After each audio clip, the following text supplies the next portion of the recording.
It's senior day here in Bloomington, Indiana at Jerry Yeagley Field, and it's a beautiful day for soccer and a beautiful day for a great matchup between the Indiana Hoosiers and the Michigan State Spartans. My name is Eddie Cohn, and alongside me is Brad Davis, and on the sidelines today we have Nicole Gracine, so we're going to send it down to her with a little bit about the importance of today's matchup. A stat that I always look to when trying to describe how talented this team was last year: one of just 3 teams in the last 20 years to average more than 80 points per game, shoot 50% from the field, and shoot over 41% from behind the three-point arc. That's absolutely remarkable, and if Indiana can even come close to replicating just a little bit of that, they're going to be so successful this upcoming season.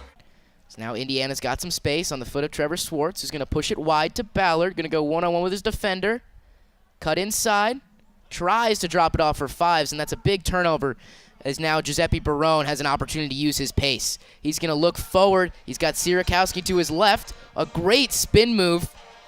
Dropping it off for Krolicki out wide on the near side, who tries to send across into the box, but great defense there by Grant Lillard, forcing him out for a goal kick. But you mentioned it even with college basketball and Indiana. You talk to Indiana basketball fans. Do you think they care? Well, the fans don't care. They don't care at all, and that's the perception that we've all crafted with college sports programs. Indiana basketball, all they talk about is when are they going to get past the Sweet 16. No one's going to say, why are seniors not graduating? No one's looking at that stuff, and it's frustrating.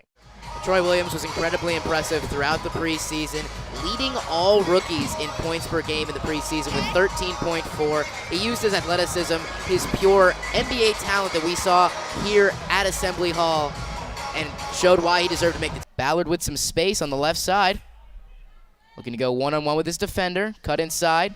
Trying to give a low cross to Fives, who hits the post, and then Swartz sends that into the back of the net, and Indiana takes the early lead 1-0 with 22 minutes left to go in the first half. What a great shot by Trevor Swartz. Not too much, and the buzzer sounds, and he sort of dunks it. I'm interested to see how he got into this contest. I'm assuming one of the qualifications is the ability to dunk. Dunk the ball. I would assume so. There's a reason I'm not in this contest, They don't of tell me course. a lot of things.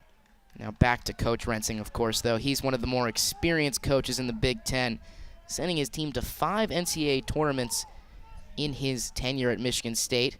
This cross finds the feet of Sierakowski for a shot on net, and he finds the back of it. A great opportunity for Sierakowski, and that's going to be his 9th goal on the season. That cross just finding the feet of him and one-on-one with Lamelli, and nothing you can do there if you're Indiana. Through ball there for Buckmaster's, going to look to blow by his defender and send a cross into the box, and it's there for Richie Ballard, who finds the back of the net for the 4th time this season, as Indiana gets the first goal of the game, putting them up 1-0 thanks to that great cross. If you look at North Carolina and their recent academic fraud, misconduct, or whatever is going on there, where they're fake classes and people getting practically fake degrees, you ask their fan base what... Allegedly. Of course. You ask their fan base what they care about, I don't think anyone cares at all. And that's just the perception that this entire country has crafted around college sports, and I don't think there's any way that's changing. Jerry Yeagley Field, home to the number 4 team in the country, Indiana Hoosiers, and home to tonight's in-state matchup between the Indiana Hoosiers and the IUPUI Jaguars. My name is Eddie Cohn, and alongside me is Pat White, and on the sidelines we have Carly Murata. Now, Pat, give us a little bit about the series history between these two. With these last 5 minutes, this game has really started to open up for both teams. Indiana trying to get aggressive. Tanner Thompson doing a great job bodying out Dewey Lewis, getting by him there. He's going to look to make a move into the box and takes a shot on net off the top of the post and in. Tanner Thompson with the remarkable finish to put Indiana up 2-1 with 4:45 left to go. The net. And Tanner Thompson riding that momentum from the hat trick against St. Louis last game, taking that all himself. He had options throughout the box. He had the opportunity to potentially drop that off for Gutjahr at the top, but taking it all himself. and taking his 8th goal of the season, which is the team lead. If you were a betting man and you say this were going to be the last 2 players in the final, no one would have thought that. No one at all, but let's start writing the narrative now. Let's start talking about Thomas Bryant being a top 10 in the country three-point shooter. I'm calling it right now. He's leading this competition, and he's doing it with swagger.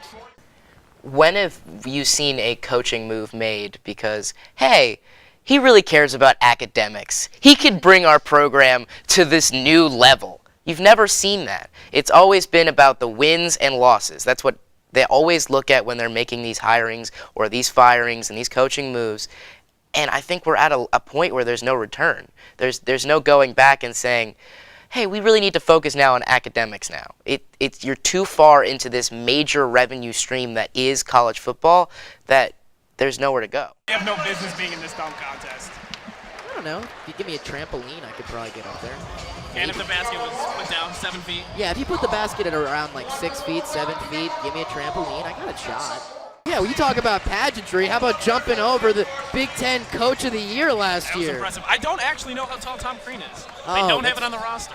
If we could figure that out, that would add to the analysis. Also, don't forget the ducked head. The ducked head, that is true. A great cross into the box by McConnell, and a lot of faith comes from what he just did. Seeing Richie Ballard potentially making that late run into the far post and knowing just how fast of a striker Ballard is, that he was going to get to that one. A great opportunity, just couldn't get the finish on it, but gotta love the trust coming from Billy McConnell. Thompson going to send this inward cross into the far post. Off the head of Ballard to Mel, bouncing around a few bodies, then Gutman turning around, giving it a rip just wide, but another great opportunity for him. As we take a look at Northwestern, it's important to look at how they're going to be lining up on the defensive side of the ball. Northwestern recently making the move to 3 center backs back there. Kind of a trendy choice, something that Antonio Conte recently brought to Chelsea in the Premier League. So something to keep an eye on because Northwestern, ever since making that change, has won 4 out of the last 5. I mean, if you look at some of the contracts that we have out there right now, Kirk Ferentz from Iowa, if he were fired tomorrow, he would make $25 million. You're looking at about 33 coaches right now that are coaching that if they got bought out tomorrow would make at least $8 million in just their buyout alone. And there are programs out there like Charlie Strong at Texas. They were willing to drop $11 million to get rid of him. At LSU, they were willing to drop over $10 million just to get rid of Les Miles because athletic directors see the potential for revenue, and they see those potential huge numbers that a program like Michigan is bringing in after they brought in $88 million of revenue this year just from their football program alone. Gutman now looking to blow by his defender and send in a low cross. That's intervened with perfectly by Ben Thornton, not allowing that ball to fall to Rashad Hyacinth. Poncho doing a great job creating some space on that wing, continuing to do what Indiana was trying to pull off throughout this game, sending that into the box. Trevor Swartz with some space, and then the young guy, Swartz, gets his head on that one and scoring his 5th goal of the year to send Indiana forward in this Big Ten tournament. Indiana now has 10 shots so far in this game, but only have been able to convert once past Josh Gray, somewhat resemblant of this last matchup that Indiana had against Northwestern, putting up 28 shots and not finding the back of the net. If you're Indiana, Pat, are you happy with how this game is going so far? Here, before the injury, he was playing alongside Yogi Ferrell.